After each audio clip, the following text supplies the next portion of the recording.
All right, here we are. We are on, we're live, and we're unapologetically you, where I love coming on and interviewing some really cool humans that I meet along the way. If you don't know, I've been in personal development for over almost 20 years as a seminar photographer, and also I've facilitated some of my own. And I meet these amazing humans, and Jackie Dinh is one of them for sure. So I wanted to bring her on and just have a little chat with her about personal growth and whatever comes out of our mouths. So thanks for coming on, girl. She's a firecracker and a total she speaks my love language. We're both the gifts of encouragement. And if you didn't know that about yourself, Jackie, you do know now. And that's my love language. So if I find someone, and when I find someone that spews it as much as I do, I definitely want to keep them around in my life because it just keeps me going too in my gifts. So welcome on, Jackie. Thanks, Amanda. Oh my gosh, I'm so excited to be here. Thank you. Thank you for having me. See how cute she is. She will make you feel like you have no joy in your life because you don't have her on a daily. So talk to me. How have you been since I last saw you at the last event I shot for you? Oh yeah, I've been living my best life. I'm so happy. Like I have the courage and the tools to now pursue my happiness for myself. Like I am so like my whole thing with my whole life that we came across, right? My pattern in life was that I never prioritized myself. And I looked for that in another person. I wanted that other person to prioritize me for once. And it came to me when we were speaking one time. I was like, how am I supposed to expect another person to prioritize me if I don't prioritize myself? Yeah. Like, how does that work? Right. And it was just so funny because like around that time, excuse me, around that time was when I found you and all of your amazing content and being unapologetically you or me, right? In this case. Yeah. And at that time, I was like, I want to be unapologetically happy. And it just like, oh, it just mixed together and it just aligned. It was just amazing timing and everything. And I know there's no coincidences in the world, right? It was meant to be. And oh my gosh, I'm so glad that this happened and that we are forever intertwined now because you are literally one of my unspoken mentors. Like from all of your stories, all of your experiences, like they just hit so hard. And like I learned so much and get so much inspiration from it, like every day. Like I had a conversation with one of our community members the other day, and I was like, I'm like really annoyingly happy lately. Like, is that a bad thing? Like, I feel like I'm too happy. And they were like, what are you on? Like, it's a good thing for you to be happy. Like, just enjoy it and embrace it. And I was like, yeah, you're right. I should. Yeah. It's only annoying to people that are choosing to be unhappy. Right? And it's that's like not your problem. Right? And it's like so funny that I got to that point where I'm like, am I allowed to be this happy? And the answer is 100 times yes, like 100%. Why not? Yeah. So tell me how you worked on, would you call that people pleasing as far as putting your worth and your daily, how you feel about yourself and how you're responding to people? Would you put that in the people pleasing category? Oh, most definitely. Like, okay. Growing up in our family, like I always put my family's needs and wants first, right? And it's funny because that's I feel like that was one of the breakthroughs that I had too, was that realizing that I got married and stuff like that for the benefit of my own family. And it was like one of those moments where I had to sit there and really think like, did I really do this for me or did I do this for the family? And it turned out I did it for the family, which is why I ended up walking away from it, and it was hard to do, but it was the best decision for me because like I'm literally living my best life now. I'm so happy. Like I'm sorry that I hurt him, but at the same time, like I need to do what's best for me. And like our wants and needs didn't align anymore, and that's okay. It happens, but we Yeah. just grow from it, and it was amazing. Like just learning from your stories and everything that you went through and stuff, and seeing that you went through that same path. And I was like, she chose herself. She chose herself. So I can choose me too. And it was like, that was my epiphany. And that was when we crossed paths. And it was just amazing for me to be like, she did it. She went and she did it. I can do that too. Yeah, dude, that's so encouraging to me as a writer and a content creator, because I know my niche and my people are people that have gone through some sort of relationship that's created them to morph themselves into all of their all of their dreams, not my dreams. Like I completely set my dreams aside and became just this huge supporter. And that's a huge loss, to set my dreams aside and my giftings. So that's kind of what I do on Facebook, is just really step into my daily writing and encouraging. But then that, ended up going, well, it started on a blog, honestly, for about 10 years. And then I pulled my book together. So talk to me about your experience of reading some of the book and just the style of it and how it's supported you. I'd love to hear that.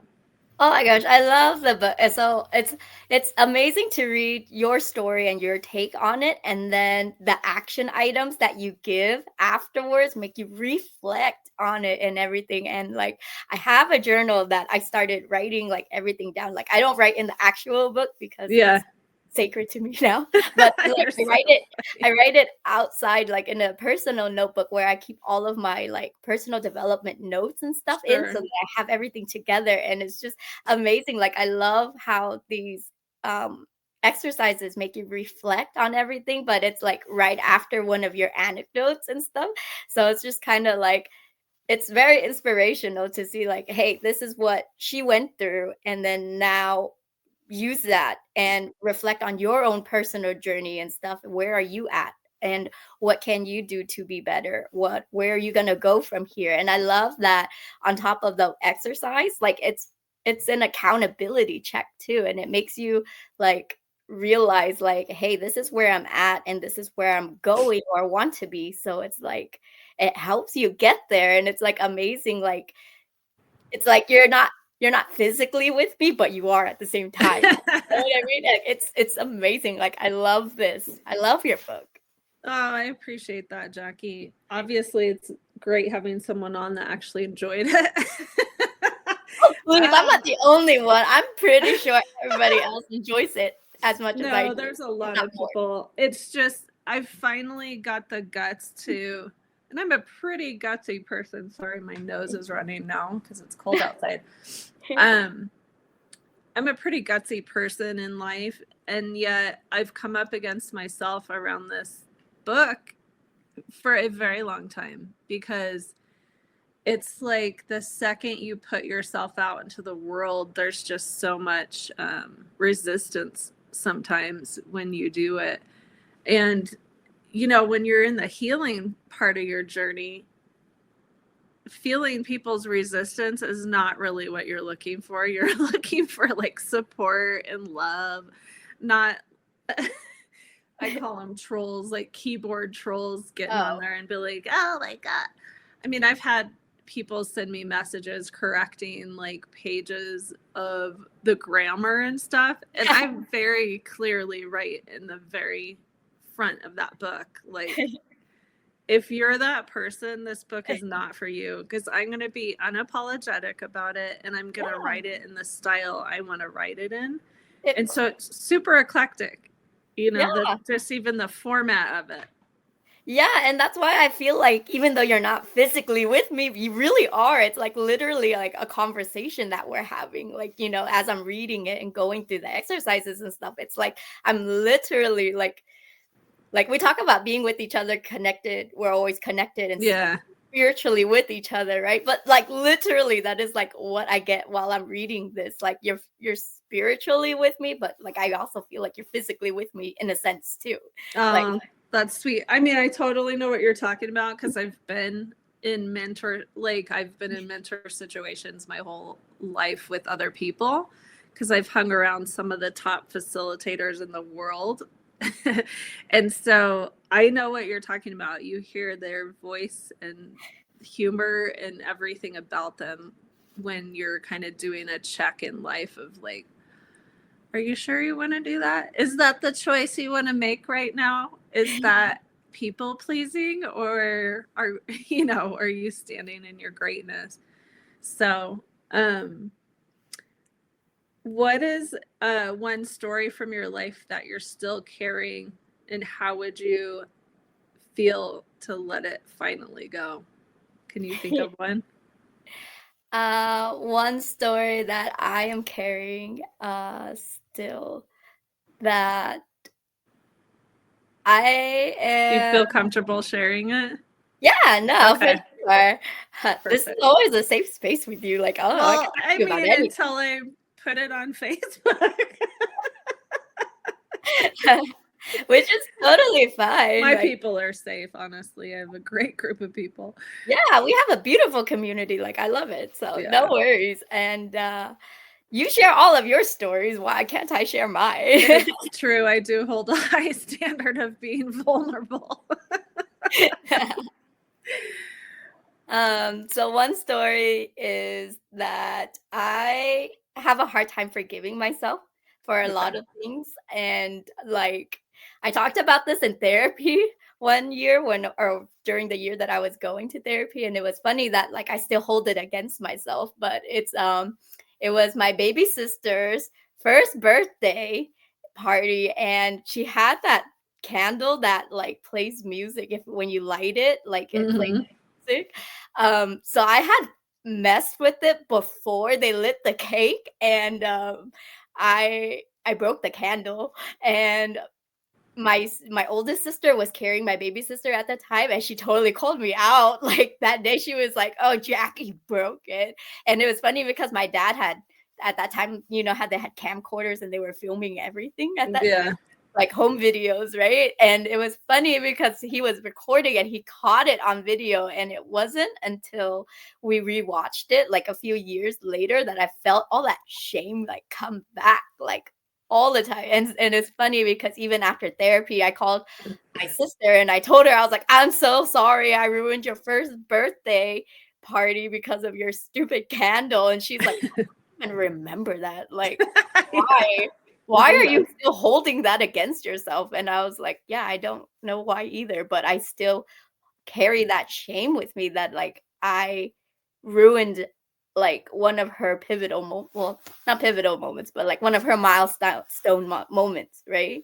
And it was just one of those things that I was like, why do I carry this with me? It's like still like it's such a trivial moment. She doesn't remember it, nobody else cares about it. Why do I care so much about it still? Yeah. Right? What did you make that mean about yourself? That I was like it came to a lot of things. It was one of those things where I'm just kind of like, well, was I just jealous like that she was getting all the attention and I wasn't, or like I was self-sabotaging, or like it just spiraled and snowballed into like a bunch of different issues, right, that I had with myself. And it was just Yeah. one of those things that you had to like literally like pick each part and process it and then figure it out and then move to the next one. And it was just like so much that I was like, I want to deal with this. I don't want to process it and I don't want to let it go. Like Yeah. I just don't Are want to you deal with it still at there all. right now? A little bit like I've processed most of it. I still feel a little bit of shame because I broke her candle. I mean, the people that are listening that have murdered someone are probably like, "You're good, girl." Right? They're like, dude, it was just a candle. Like, It's let it just go. it, but it's so not though, Yeah. because you built. First of all, your crappy core belief is wrapped up in that somewhere.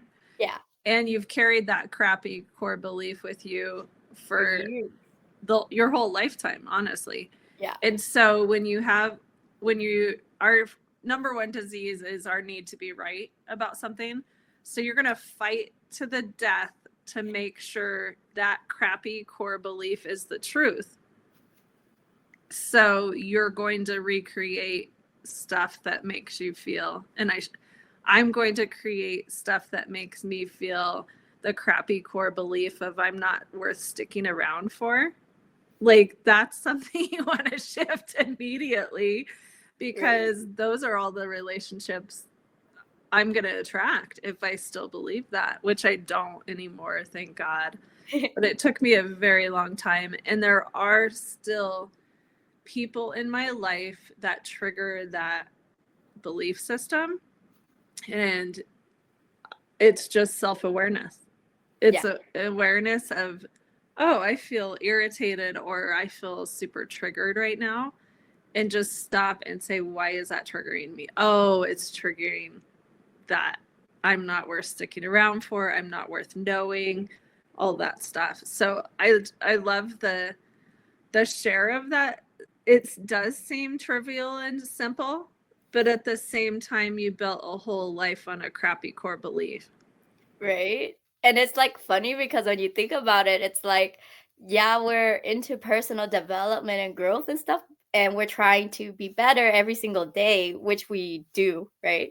But Yeah. at the same time, like, it's like something that you've carried for years, decades. Like, it doesn't just go away just with one thought. Like, it's a lot of work, like, to keep it going, keep it out of your head. Like Yeah.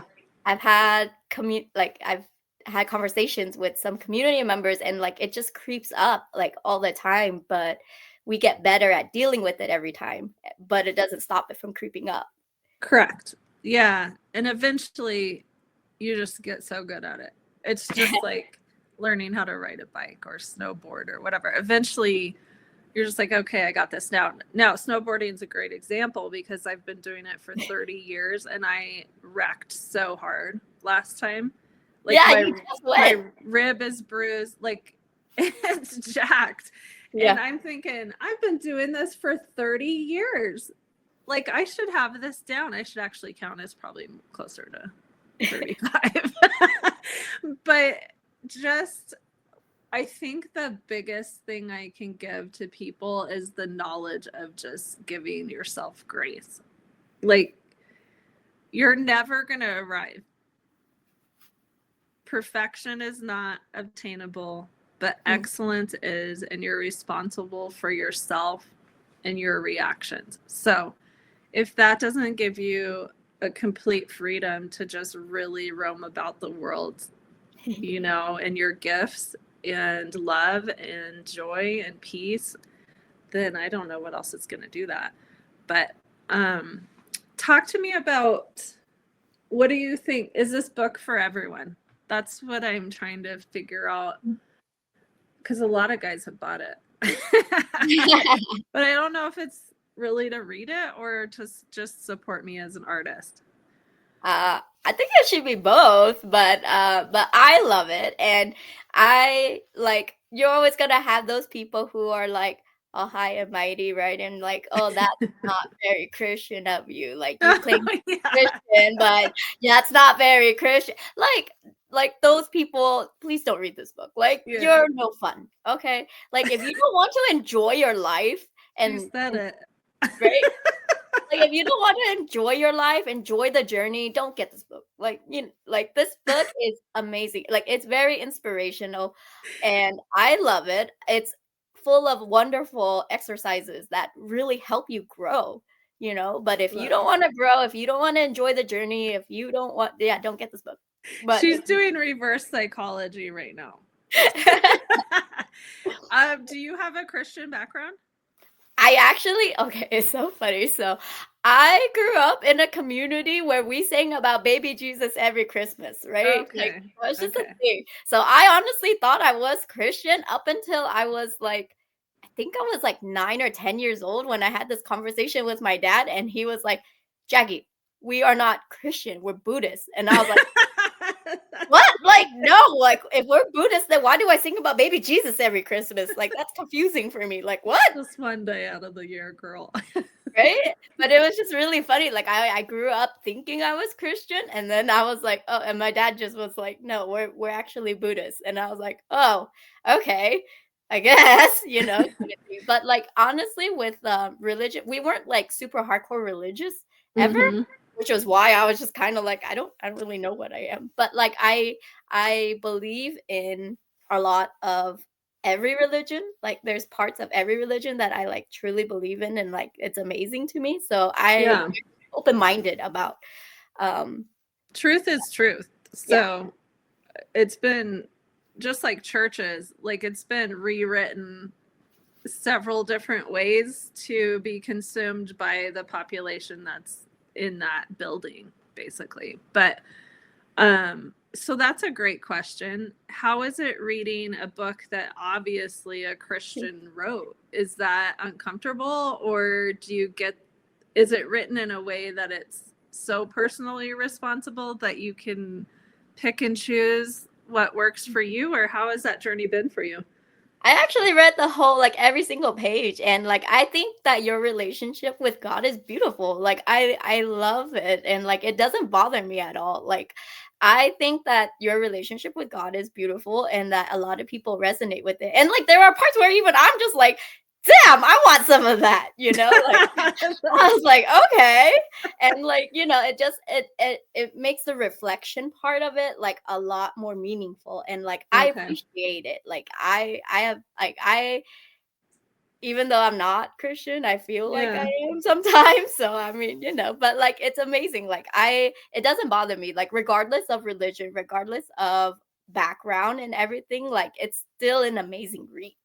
Okay, that's awesome feedback. Like, because I didn't know. I mean, I know who I wrote it for. I know when my mom was reading through it, she's, been a spiritual mentor to me for a very long time. But now I'm in my 50s, and it come You into don't my, look it, girl. don't you, I take that compliment. It's just like, I'm very clear on my relationship, and it's not religion, it's relationship. And it's just about how you leave people feeling, instead of, like, my job is not to convert people per se. Mhm. And that's making all the Karens, oh God. Yeah. But it's actually his job to convert people. It's my job to not be an a-hole. And honestly, there's so much hypocrisy. I could say one sentence and I could be a total hypocrite in that sentence within 10 minutes. So I really try and come from this space of like, hey, all of our armpits stink, and let's just try and, it's a full-time job to figure out how to be loving and loved and receive it and give it. Right. So, well, is there any lasting thing that you want to say? And I'm so grateful to have you on here. And thank you so much for your time. I really, really love talking to you. Whatever. It's my honor and privilege to spend time with you. You were so funny. But um, like honestly, at the end of the day, like you're an amazing human being. You are. You're still a human being, and stuff. yeah.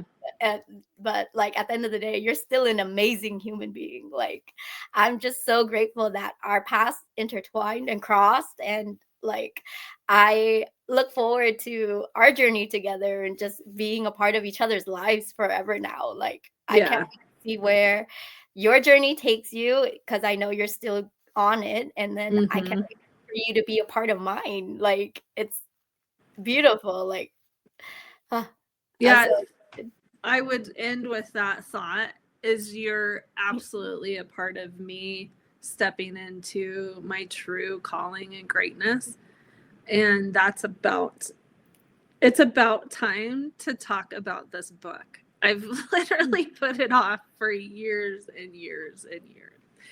And so, and honestly, one of the things that came up for me was, well, you wrote it so long ago, you might as well write another one and try and sell that one. Well, you have more stories to tell. Why not? I do. There's more books in me, but I just could not for the life of me figure out how to talk about this piece. And it is an extraordinary book. And honestly, I say that because I'm not the true author of it, right? It definitely was downloads. So I read my own words and go, oh, crap, dude, ouch. Or I'm still there. I haven't healed that. So it's a journey, man, and grace all day, all night. Well, I love you, girl, and thank you so much. I appreciate your time, and I'll see you around. We're definitely in each other's lives. Forever. Forever. I'm so excited. Thank you, Amanda.